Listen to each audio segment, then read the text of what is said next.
Tell me that shouldn't be the name of the fucking sequel. Tell me this shit doesn't just remind you of what the fuck we almost went through 3 years ago with the original in this motherfucker. Did anyone else not have the growing urge to tell Bungie Vision to go fuck themselves like the YouTube owner? Now, let me just get this shit out of the way first. I'm buying the game. I have all intentions of pre-ordering that shit from Best Buy, playing that motherfucker on day one with friends again, raiding through that shit, kicking a bunch of ass as soon as I get my hands on the fucking game. As flawed as Destiny is, the game is entertaining, and it's entertained the shit out of me for 3 years now. That's not easy to do. That's certainly not easy to do when you're a fucking flawed product full of problems. But when the alternative is Call of Duty, then you see the fucking options you're dealing with. Now look, Destiny 1 was far from perfect, and the launch of the game couldn't have gone any fucking worse. The launch is what forced people away, and the mistakes the game made in year one are what stopped people from playing it more than they needed to. But to Bungie Vision's credit, the game did improve, starting with House of Wolves, then of course the Taken King really fixed a number of issues the game had, then the Taken Spring improved them even more, and finally the Rise of Iron, which was overpriced, but made more improvements, and now finally the game is wrapping up with all these raid challenges and shit like that. So, on to the next adventure, and wouldn't you know it, the first thing they do is piss off fans. The teaser trailer with Cade was a good start. The release trailer was an even stronger showing of the game, although none of that shit was actual gameplay, it's all CGI rendering in this motherfucker. But from the trailer, you get more personality in that shit than we ever did in Destiny 1. So that's a good start. I mean, the Destiny dedicated shitbag channels are out in full force right now. Oh, you see these motherfuckers, right? Come to my channel for a breakdown of a 20-second teaser. They post 5 minutes of a 20-second teaser. Are you fucking kidding me? Come to my channel and see speculations on what Destiny 2 might have, and see exclusive thoughts about my opinion to the game. And don't forget to hit that like button so I can keep peddling out more clickbait videos. You know these cocksuckers, man. There are hundreds of these turd flingers all over YouTube doing this shit, not just from Destiny, Call of Duty, Battlefield, you fucking name on it. They capitalize on excitement with clickbait shit, and they regurgitate the same exact fucking thing that companies are already telling us. So of course, you know I can't do any of that shit. Hell no, man. Fuck all these asshole channels that want to tell you what's coming out in the fucking game. Here's what I want to point out. I want to show the same mistakes Bungie Vision made with Destiny 1, they're already doing with Destiny 2. The biggest kick in the dick is that they already have that planned DLC, and they're revealing it now. It's like they didn't fucking learn from 3 years ago. You know, look, it's a foregone conclusion. Destiny 2 is going to have DLC. And don't give me this bullshit about expansion packs. But look, I don't think any adult or any intelligent gamer has delusions that this game won't have DLC coming out. Destiny was basically funded by DLC for a couple years. So naturally, Destiny 2 is going to expand on that shit. The issue is, why fucking show it? The game was just announced. Why are you going to show that the game is already going to have DLC? Why are you peddling out pre-orders for something in the future for a product we haven't even seen yet? You know, this was the knock on Destiny 1, and players remember that shit.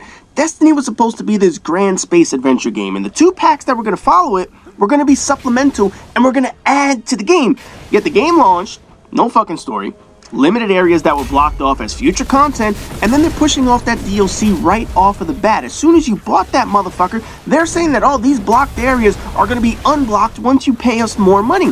And when they did finally release the DLC, it was just as crappy as the original content without actually expanding on it. You know, vanilla Destiny had issues, but the Dark Below compounded them by reaffirming what fans were already saying. Content was cut.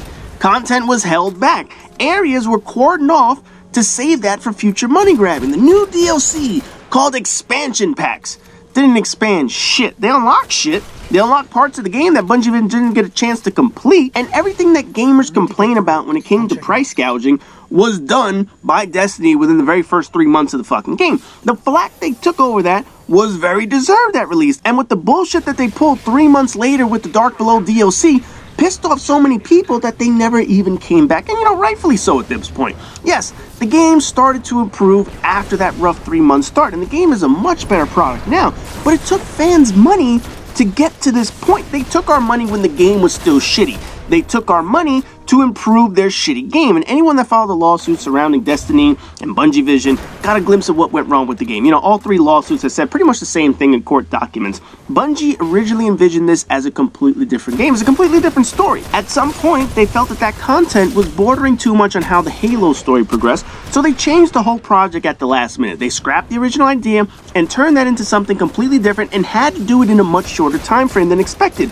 They repurposed all the existing pieces in the game. You know, they changed the storyline, they played out different parts differently, they stripped away cutscenes, dialogue, and the result was a confusing, jumbled mess of hot shit. In the end, when the game launched, it felt rushed, it felt incomplete, and it felt like a shell of a product of what could have been. The incomplete project was pushed out, and that ill-timed DLC was pushed out just as well 3 months later, and this is why the launch was so horrible. The game needed more time, but Bungie Vision wanted more money. Players don't forget that shit. And to see pre-order for the DLC when the sequel hasn't even been released, it's like, oh, motherfucker. Now you wonder why people get pissed at shit like this. Had you just rolled out the trailer and some pre-orders for the base game and just said that the game is going to feature future expansion packs that we'll talk about down the road, then people will go about their fucking business. If you said that a gameplay video is coming in May and left it at that, you'd be fine. But you're showing people DLC already about Osiris and Rasputin, and it makes it seem like you haven't learned a damn thing. That's what pisses people off. Win people over with a cool trailer. Kade's humor, Zavala's regal speech, that all played out perfectly well, but instead, you piss all of that away by showing us you already have the future paid content ready to be rolled out. Players know that the game is going to have future content, but there's no reason to show that shit right away. Just say, there's going to be expansion packs in the future. Don't tell us it's Osiris. Don't tell us it's Rasputin. Just say, hey, future down the road, we're going to keep continuing to improve this motherfucker. And nobody would have said shit. If you just would have taken pre-orders on the base game, you wouldn't have the same fucking problem you had 3 years ago, which pissed people off and drove them away from the game. Now, on a side note, when it comes to actually what was in the trailers, I saw some things in the trailer that I liked and that I didn't like. While it might go unnoticed in the trailer for the first time, you actually see people in the fucking game. That's something we haven't really seen much of Destiny at all. You know, in the trailer, you see a family during the struggle, helping out a guardian, and you know, that's a relatively good thing because, let's face it, the tower is a lifeless space for the most part. You know, it has its guardians, it has some vendors, a couple of robots doing shit, a couple of random characters just aimlessly wandering around this motherfucker, but otherwise it's a pretty lifeless area. You know, there certainly aren't any side characters, there's certainly no families in Destiny, so this might be a good start if you show what this game could have looked like when you add this personal touch to qualify that portion of the game. This is a step in the right direction if, and this is a big fucking if you portray this game and your guardian as showing the people that you want to be protecting. You know, that adds a layer of story and narrative that Destiny 1 has been seriously missing. Apparently, we're the last of humanity, yet it's just us badasses left in the world. As opposed to having fucking regular people who have families in this motherfucker. Now, on the flip side, I saw some pieces that still concern me about the game. Obviously, the Kabal attacking. It's a continuation of the story from the Taken King when they sent a distress signal to the Emperor. And now, a new army of the Kabal is showing up. We've seen the Skyburners, we've seen the Siege Dancers, the Sand Eaters, Blind Legion, and now the Red Legion. While it makes sense that the Kabal are trying to fight us, the issue that I have is if this is all that Destiny 2 focuses on, then I really hope this doesn't just feel like a bloated DLC pack. Because let's hear me out for a minute.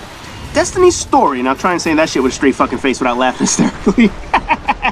Destiny's story took us from fighting the Fallen to the Hive on the Moon, because you know that wizard came from the moon and all that other bullshit. Then the Stranger asked us to visit Venus to fight the Vex, which led us to speaking to the Awoken, that led us to Mars, where the Cabal were, and eventually to the Black Guard, where we find out it was fucking Colonel Mustard and the goddamn wrench in the kitchen, or whatever the fuck, I don't give a shit. However the fuck they did that, the game somehow led us to fighting all 4 enemies across all these different planets and the moon, just by starting us at the first point, reviving us, and avoiding the whole goddamn Fallen. So although I will make fun of all the story that I want because it was shitty, the game did give us each faction with equal airtime that we had to fight them. You know, it was a little more focused on the Vex, vanilla Destiny, but we got to fight all the factions.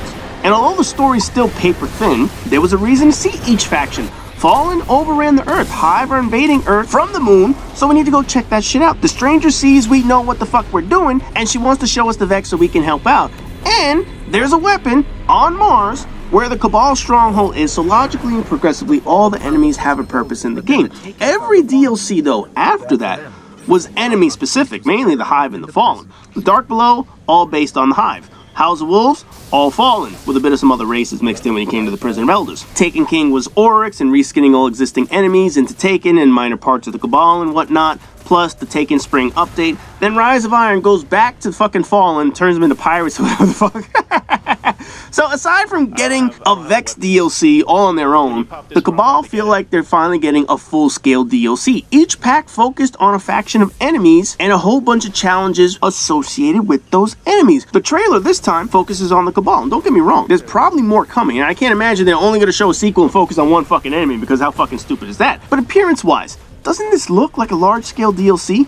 You know, doesn't it appear to be focused on the story of an attack on the tower? You know, I'm gonna guess there's more to that shit. Let's just be honest with that. It's just the starting point of the narrative. It's the part of the story that shows we have to start all over from the beginning, as opposed to having all our powers and loot from day fucking one. Kabal took our shit. They took Cade's shit, and we have to start all the fuck over. In order to power ourselves up again, we'll have to fight other enemy factions, probably the Hive, Fallen, Vex again. Maybe we'll get lucky, they'll add some more alien races to the fight. Maybe we'll get lucky, they'll add some more locations that we get to go to. I know they won't show their entire vision of the sequel in just one fucking trailer, but you see the concern someone would have from the very start of the game, that it feels like a giant DLC pack compared to a sequel. It's focusing on the Cabal from the very start, but hopefully it gets into more of some of the other races so that we see it's not just a DLC pack, it is a full-fledged sequel. Another storyline, more towards the lore, that I'm concerned with is that the fucking Traveler has no point again. At this point, we have to get some understanding about that fucker by now, and the shitty part is that the one faction that we're seeing has the littlest to do with the Traveler, and these motherfuckers want to attack, you know, the Fallen, the Hive, the Vex, they all have their connections to the darkness that plague the Traveler, yet the one enemy that's just a giant moving space army that really didn't give two shits about the darkness is now showing up to take that motherfucker on. It doesn't fully make sense that they would do that, but that's the piece of the story that will need to be explained. I think at this point it's almost criminal that the Traveler hasn't had any connection to the fucking story going on, but other than some minor references. But seriously, it needs a kick in the ass